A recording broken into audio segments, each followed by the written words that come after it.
Good morning, Potter's House family. I'm here with another word from the Word for you for today. We're in. I thought I'd go back to Daniel 1. I kind of mentioned it yesterday, I mentioned the story, but it's just such a good example for us of Daniel as a young man with his friends after they have been taken captive by King Nebuchadnezzar and carried into this foreign land. And they're told that, hey, here's what you need to do and everything. And even in that kind of pressure, they choose that they want to follow the Lord and say no to things that they're being told to do and be a part of that they know would not please God. And so I just want us to look at that story today. In Daniel 1, I'm going to read through a good bit of this. So it's a little bit longer passage, but just go with me, okay? So Daniel 1, starting in verse 8. But Daniel resolved that he would not defile himself with the king's food or with the wine that he drank. Therefore he asked the chief of the eunuchs to allow him not to defile himself. And God gave Daniel favor and compassion in the sight of the chief of the eunuchs.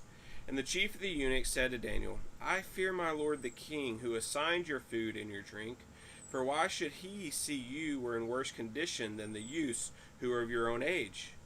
So you would endanger my head with the king? Then Daniel said to the steward, whom the chief of the eunuchs had assigned over Daniel, Hananiah, Mishael, and Azariah, test your servants for 10 days, and let us be given vegetables to eat and water to drink. Then let our appearance and the appearance of the youths who eat the king's food be observed by you, and deal with your servants according to what you see. So he listened to them in this matter and tested them for 10 days. And at the end of the 10 days, it was seen that they were better in appearance and fatter in flesh than all the youths who ate the king's food. So the steward took away their food and the wine they were to drink and gave them vegetables. And as for these 4 youths, God gave them learning and skill in all literature and wisdom, and Daniel had understanding in all visions and dreams. And at the end of the time, when the king had commanded that they should be brought in, the chief of the eunuchs brought them in before Nebuchadnezzar. And the king spoke with them, and among all of them none was found like Daniel, Hananiah, Mishael, and Azariah.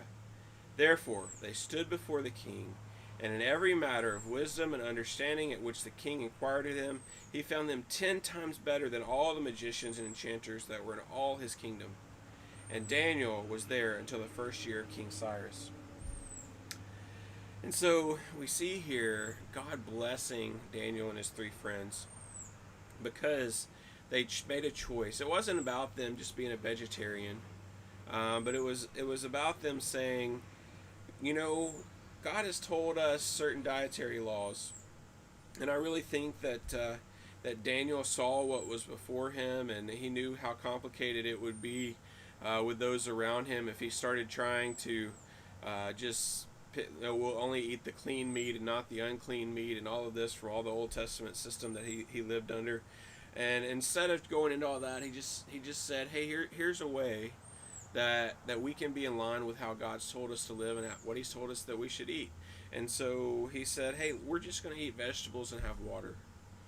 And in that way, he made it an easy way for everybody to know here's what Daniel and his friends would eat.